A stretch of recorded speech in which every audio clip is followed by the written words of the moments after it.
Assalamualaikum warahmatullahi wabarakatuh. Kembali lagi di channel Marsha Subiakto. Pada kesempatan kali ini kita akan kembali membahas informasi menarik. Kali ini tentunya kembali terkait dengan seleksi P3K atau pegawai pemerintah dengan perjanjian kerja. Jadi pada kesempatan kali ini kita akan coba kembali bahas berkaitan dengan seleksi kompetensi teknis tambahan ya. Jadi pada video-video saya sebelumnya ternyata masih banyak dari teman-teman yang bertanya berkaitan dengan seleksi kompetensi teknis tambahan ini. Jadi sebenarnya saya sudah membahas panjang berkaitan dengan apa itu seleksi kompetensi teknis tambahan. Jadi seleksi kompetensi teknis tambahan ini tidak dilaksanakan atau tidak dilangsungkan oleh seluruh instansi. Jadi tentunya tidak seluruh peserta seleksi P3K di tahun 2023 ini mengikuti seleksi kompetensi teknis tambahan. Hanya peserta yang mendaftar pada instansi yang memang menyelenggarakan seleksi kompetensi teknis tambahan. Terutama adalah instansi-instansi pusat. Karena untuk instansi daerah yang boleh melaksanakan seleksi kompetensi teknis tambahan adalah instansi daerah yang membuka jabatan yang benar-benar butuh keahlian khusus. Baru diperbolehkan menambah seleksi berupa seleksi kompetensi teknis tambahan. Dan penjelasan yang lebih lengkap berkaitan dengan seleksi kompetensi teknis tambahan ini teman-teman bisa lihat di video saya sebelumnya. Dan pada kesempatan kali ini kita akan coba jawab terkait dengan bagaimana penilaian seleksi kompetensi teknis tambahan. Jadi sebagai pengantar ya, untuk seleksi kompetensi teknis tambahan ini seleksi yang bersifat tambahan ya, dan masuk ke dalam bagian dari seleksi kompetensi teknis. Tetapi untuk seleksi kompetensi teknis dengan menggunakan CAT itu yang paling utama. Tetapi seleksi kompetensi teknis tambahan ini termasuk bagian dari seleksi kompetensi teknis. Dan seleksi kompetensi teknis yang menggunakan CAT untuk penilaiannya itu minimal 50%. Jadi nanti kita jelaskan lebih lanjut ya. Misal seperti ini. Seleksi kompetensi teknis dengan CAT 50%. Kemudian seleksi kompetensi teknis tambahan, misal instansi menyelenggarakan dalam bentuk wawancara dan praktek kerja misal itu juga 50%.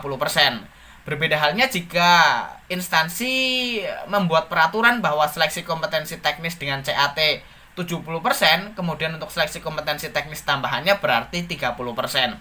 Yang jelas minimal untuk seleksi kompetensi teknis dengan CAT adalah 50%. Ini yang paling utama. Hal tersebut tertuang di dalam Peraturan Menteri Pan-RB nomor 14 tahun 2023 tentang pengadaan seleksi P3K untuk jabatan fungsional tahun 2023. Nanti kita akan jelaskan lebih rinci berkaitan dengan bagaimana penilaian seleksi kompetensi teknis tambahan. Dan mungkin langsung saja ya, bagi yang penasaran, simak terus. Oke, bismillahirrahmanirrahim, langsung saja kita mulai. Jadi ini adalah ringkasan ya, skenario terkait dengan bagaimana penilaian seleksi kompetensi teknis tambahan ya. Jadi saya sudah buatkan skenarionya, semoga dengan skenario ini teman-teman bisa lebih paham ya terkait dengan bagaimana penilaian seleksi kompetensi teknis tambahan. Jadi ini ada pada paragraf 5 terkait dengan seleksi kompetensi teknis tambahan. Ada pada Peraturan Menteri Pan-RB nomor 14 tahun 2023 tentang pengadaan P3K untuk jabatan fungsional ya. Pada pasal 32 ayat 4, dalam hal instansi pemerintah melaksanakan seleksi kompetensi teknis tambahan sebagaimana dimaksud pada ayat 1 dan ayat 2, seleksi kompetensi teknis dengan sistem CAT merupakan nilai utama dengan bobot paling rendah 50% dari nilai seleksi kompetensi teknis secara keseluruhan. Jadi ini yang saya jelaskan tadi ya. Jadi yang tetap diutamakan adalah seleksi kompetensi menggunakan CAT. Seleksi kompetensi teknis tambahan itu hanya sebagai tambahan saja. Kemudian pada pasal 34 ayat 1, pengolahan hasil seleksi kompetensi teknis tambahan menjadi tanggung jawab ketua panitia seleksi instansi masing-masing yang hasilnya disampaikan kepada ketua Panselnas. Jadi terkait dengan pengolahan hasil seleksi kompetensi teknisnya itu diserahkan sepenuhnya kepada panitia seleksi di masing-masing instansi. Tetapi nanti kalau sudah dihitung, sudah diolah, hasilnya harus disampaikan kepada ketua panitia seleksi nasional. Itu juga ada pada Permen Pan RB nomor 14 tahun 2023. Kemudian terkait dengan penilaiannya itu ada pada Keputusan Menteri nomor 652 tahun 2023 tentang nilai ambang batas seleksi kompetensi pengadaan P3K untuk jabatan fungsional tahun anggaran 2023.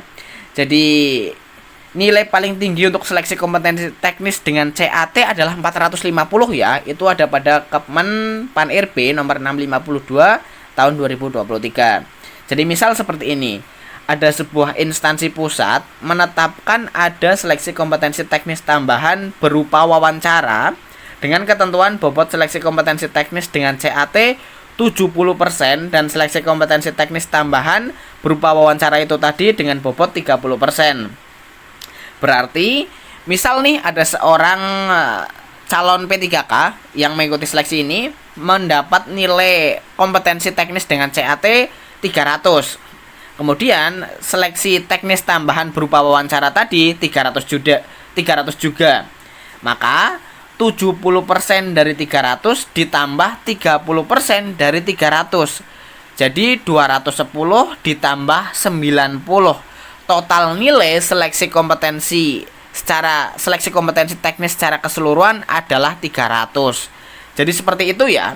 Kemudian jika instansi ada tambahan seleksi kompetensi teknis lainnya, misal wawancara dan praktik kerja gitu ya, itu tetap jadi misal 30% ya wawancara dan praktik kerja itu dijumlahkan dan nanti dikalikan dalam 30%. Jadi nanti seleksi CAT-nya 70% ditambah 30% dari nilai wawancara dan praktik kerja. Itu nanti adalah nilai akhir dari seleksi kompetensi teknis.